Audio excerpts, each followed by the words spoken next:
What the market gives, it sure is to take away. Here is a classic story of everyone running out of the gates to start the year. Come mid to late February, we are like, uh-oh, we're kind of back in this. We still haven't fixed all the problems. And so I'm here to tell you that the market's not terrible. It's not all bad, but there are a few nuances that I want to bring to light, tell you what the statistical data means so that you can make the right choices as you proceed into buying or selling a home in 2024. What's up, guys? Jeremy Kane, eXp Realty, and Living in the Denver Suburbs YouTube channel here. Super interested in seeing this as the market kind of goes back to seasonality. Yes, it wasn't, just a fluke. We are, feeling a little bit of more normal seasonal market, which is a great thing. However, expectations were changed mid-December when the Fed, was rumored to drop the price of the Fed rate 6 times in 2024. Now, just 45 to 60 days into the year, we know that probably isn't going to happen.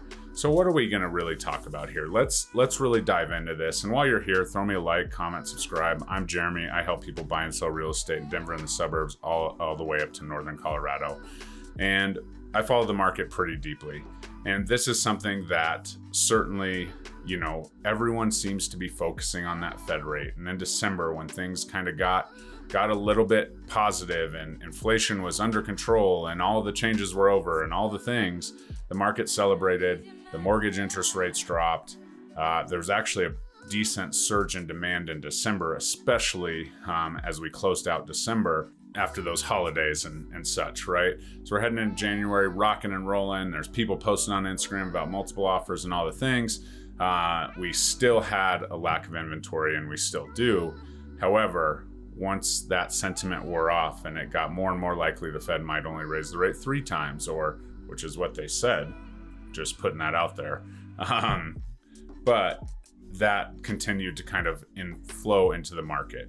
And certainly there are still things going on out there where, you price the property low, you get 30 offers. But I'm here to tell you, the market will tell you the value of the home, right? So if I price the home, and I've had these conversations with agents recently, pricing the home low, knowing it would appraise for $40,000, $50,000, $60,000 higher. Now, I'm no ethics police, but that seems weird to me, and probably not the best strategy. And I'll get to that a little bit later. But let's go back to the market, right? Stock market is performing at, record levels, record highs here and there. It's a weird dynamic because, all the numbers look good. It's kind of like smoke and mirrors, but then when you go outside, it's a different feeling, and people are tight in their savings accounts and tight with their credit card debt. And it's just not the same picture that the stock market and all of this is painting. So we have that, first of all, we have the economic data, we have all of this, and then we have actual boots on the ground. And it's like, ooh, that's a little bit tight. And real estate is no different, right? Our market is no different. And it's based on an individual's basis on buying or selling or what's going on in their life. If it's a good time to buy, it might be a good time to buy for one person, a great time to sell for another person. That's great. That's when I come in and put it together and we have a transaction, and hopefully a relationship to follow. So that's kind of how the market is, right? It came out, everyone's flying. In January, the real estate market came out just the same, like ready to go. Let's roll. Mortgage applications were up. Everything was great. But then it started to decrease. As we moved through January, the demand came down. Into February, that trend has continued, but the demand is still there because we have majorly low inventory. So if you put a home on the market and price it right, it's going to go under contract pretty quickly, right? However, I do want to kind of dive into that, and I will dive into that in a little bit about, pricing strategies and interest rates and so on. And when I talk about the market like this, I always want to really, focus on what we're used to. So when we're throwing out year over year stats, all the things, 2021 is kind of the, completely bonkers year that we kind of have to kind of remove. However, that's what a lot of people remember, professionals remember, people in the market remember. And the reason 2021 is important is because now we're in that 2 to 5 year kind of range where people usually, move on from that home or whatever, right? It's a 2 to 5 year turnaround. Granted, in Denver, it's more like 7 years. However, it's just something that's important to keep an eye on in that 2021 market, and the key indicators that 2021 had, hopefully we'll never see again, based on the low interest rates and coming off of COVID and all of those things. Hopefully we're not in that situation again. However, our minds have to constantly think of that, right? People still go back to 2008, 2009. Oh, the market crash, this is what happened. Market conditions were completely different in that age, and the key indicator is inventory in that discussion. So what's it mean for our market, right? Showings. Let's talk about real numbers, right? So in February, heading into February, showings decreased 7% and 16% year over year, right? Not back to 21, just 2023. So all of that increase we had early January, the sun came out, everyone was going out buying houses that they could buy. Remember, we had a record number of expirations come off the market at the end of the year because that's how agents write their contract. A lot of them came back on. However, that slowly and steadily declined, along with the interest rates slowly and steadily increasing. And as we talk now, we sit, close to, when the interest rate was super high and everyone was really just waiting for the interest rates to go down.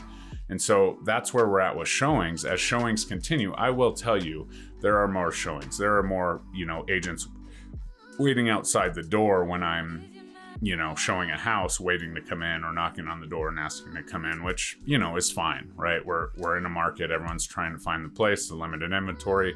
But what I'm saying is that kind of dissipated over, especially the last, 2 Julys, from July 2022 to July 2023, that was pretty much, done, as far as that goes. Certainly from time to time you would cross paths, but now in January, I felt kind of like, okay, we're looking at, okay, do you have the lockbox code, doing the thing, making sure you're doing the right thing, handing the key off, making sure they have access, all the things.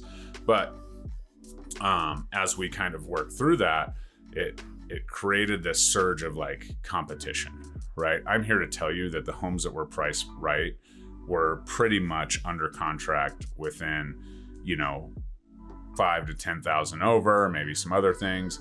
Very, very few times have I seen the appraisal gaps come out and the inspection waivers come out and all of that. And usually that comes when the home is priced so low that they're working on bidding it up. And let's talk about that now, since we're there and that's the second time we brought it up.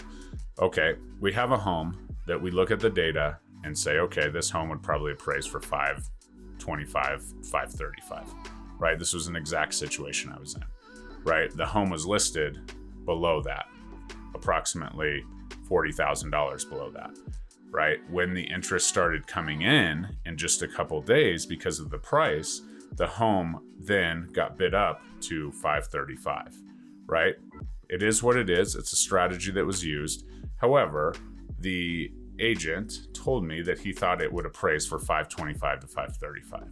So his way of doing things, great. That's his marketing tactic. That's what he does. He's a great agent, actually.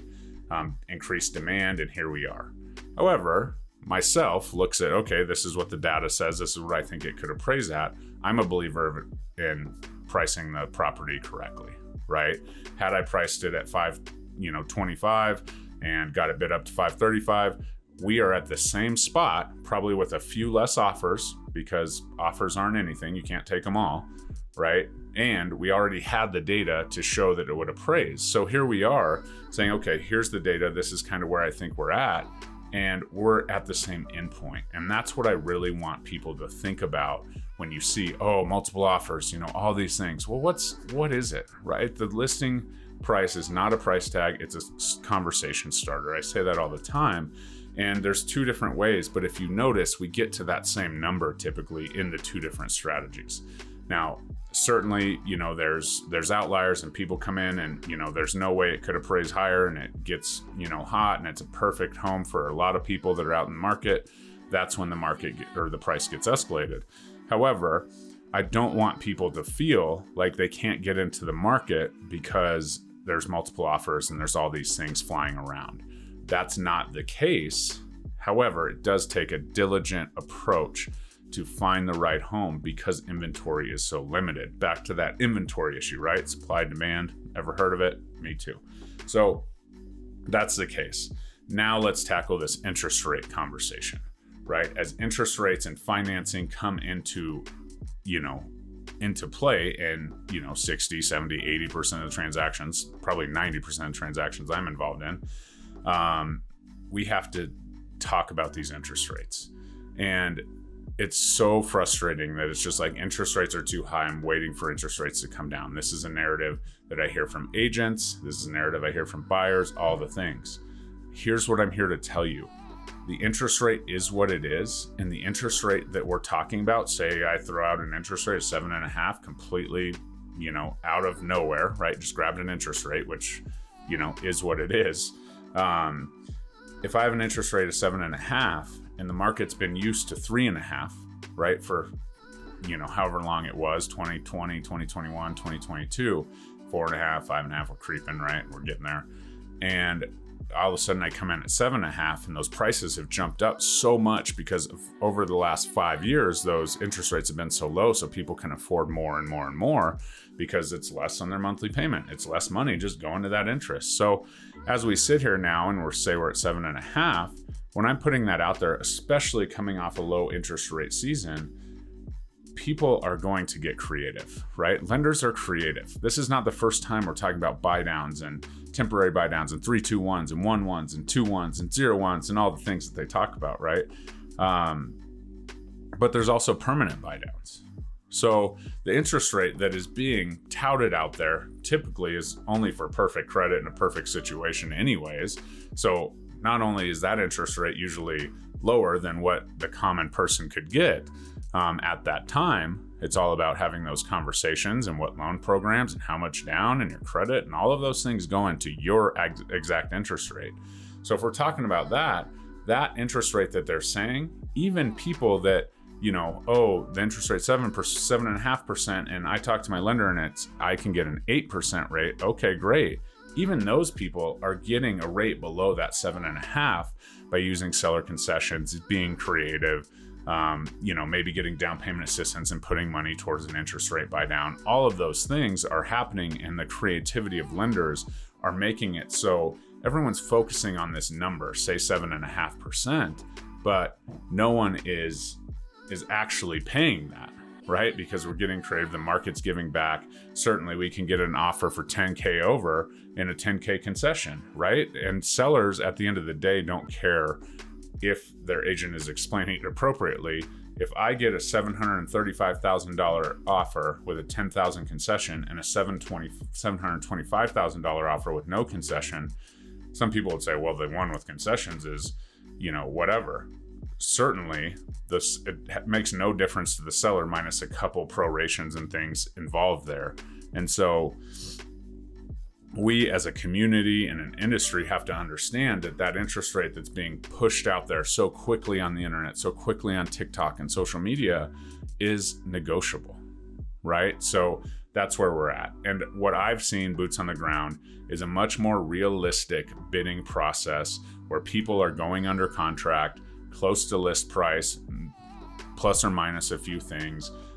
There are the outliers where there's, appraisal waivers and inspection waivers. Like, we're not going there again, right? The buyers don't have the affordability and the flexibility to get up there. So that's what I'm seeing. The market is what it is. It's not good or bad because it's dependent on your situation and what you're looking at. And if you're interested in having a conversation and you're looking at getting in the market, clearly there's a lot to think about, and I am more than willing to have those conversations with you and discuss how all of this stuff relates to your situation. So if you have any questions, please let me know. Comment below, let me know what you think, what you're feeling out there. I appreciate it from all my realtor and lender followers. And like, comment, subscribe, and let's have a good March as we head into March here. Bye-bye.